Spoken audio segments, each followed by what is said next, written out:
All right, in us having this conversation today, we talked about a lot of different things, but one of the things at the core is you told me for a long time in your life you felt you were pretending that you were good enough, and there are a lot of us that are doing that. What do you think? Because I want to say it's inadequacy, but what do you think was at the core of you feeling that way? Well, the core of me feeling inadequate as I grew and developed as a human being was the absence of my parents at a very early age. You know, mom and dad divorced when I was 5. My mom was declared an unfit mother. We were removed from her.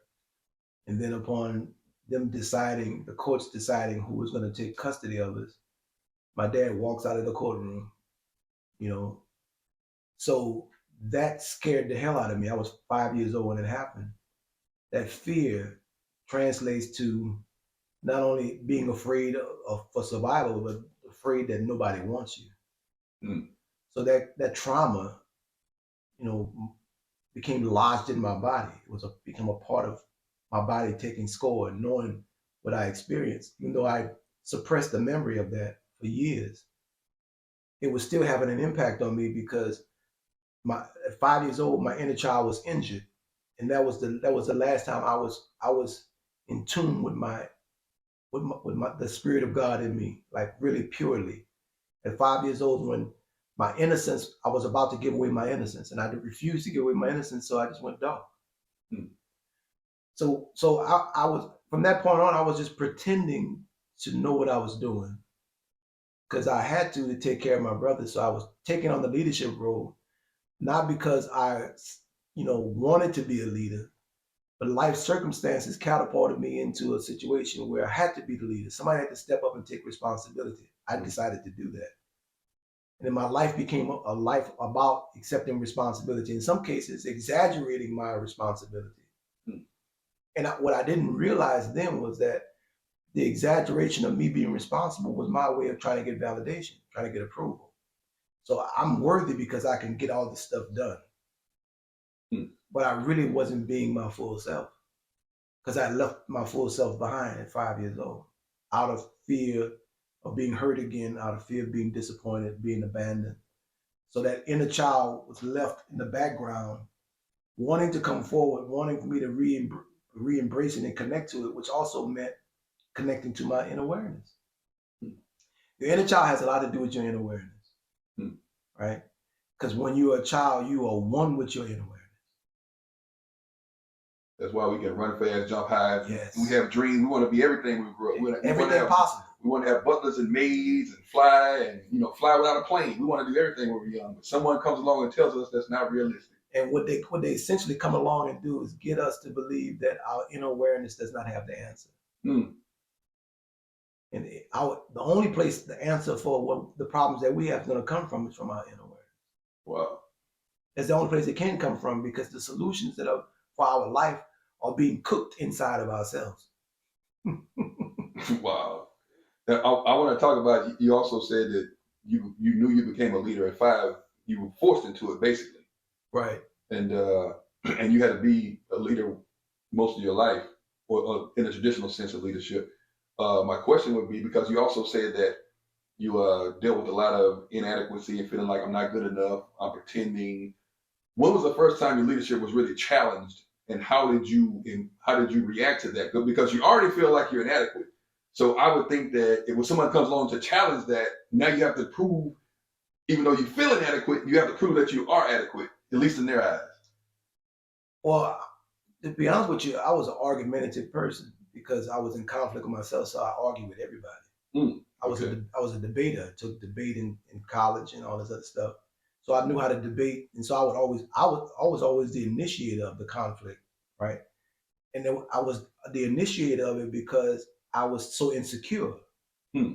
And the best place for me to operate from would be for me to be the initiator, me to be on offense, so that and that was my way of hiding my what I thought were my inadequacies. You couldn't see my inadequacies because you were so busy defending yourself against me, right?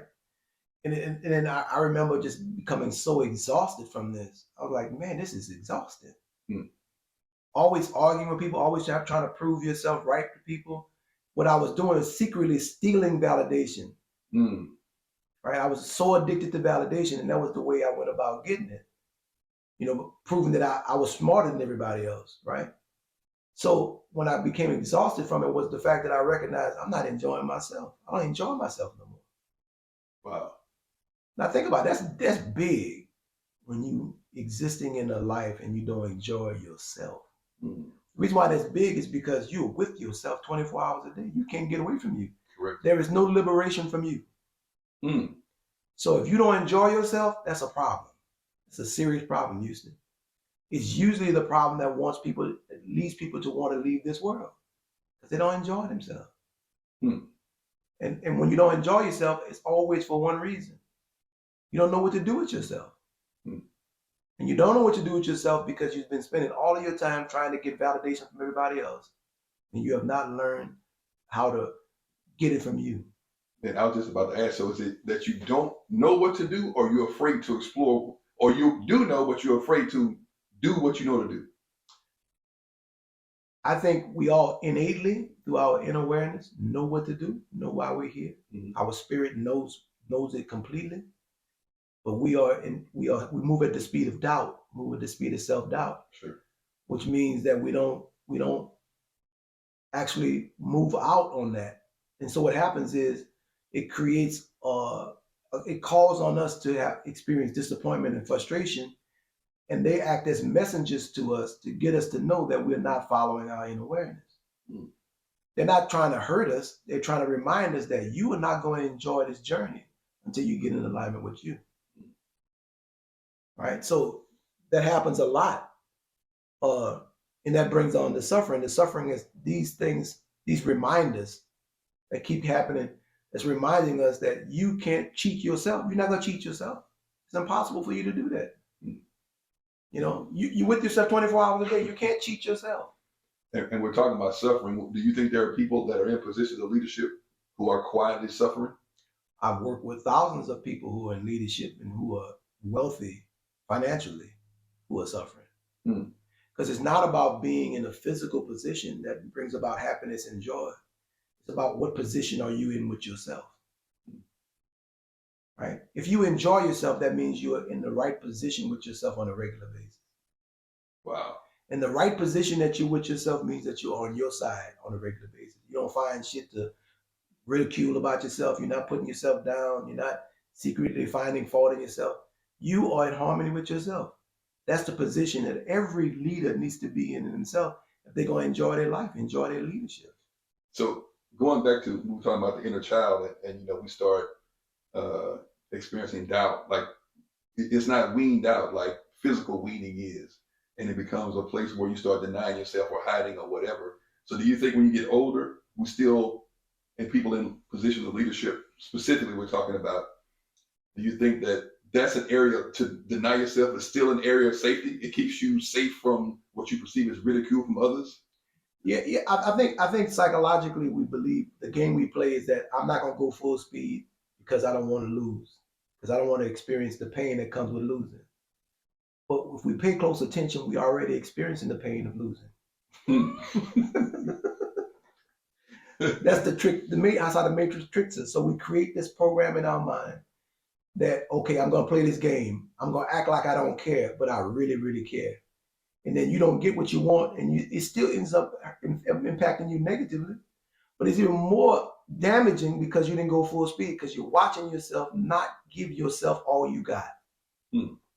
Now imagine living a life where you're watching yourself not give all you got and make an excuse about why you're not giving all you got, when you know the reason why you're not giving all you got is because you're not giving all you got. Hmm. And you're not giving it to you. You go the extra mile for other people. Right. Why aren't you going the extra mile for yourself? Because you're playing this game. If I go the extra mile for myself and I lose, man, it's going to be painful. Isn't it painful being numb? I think there's no greater pain than numbness. Is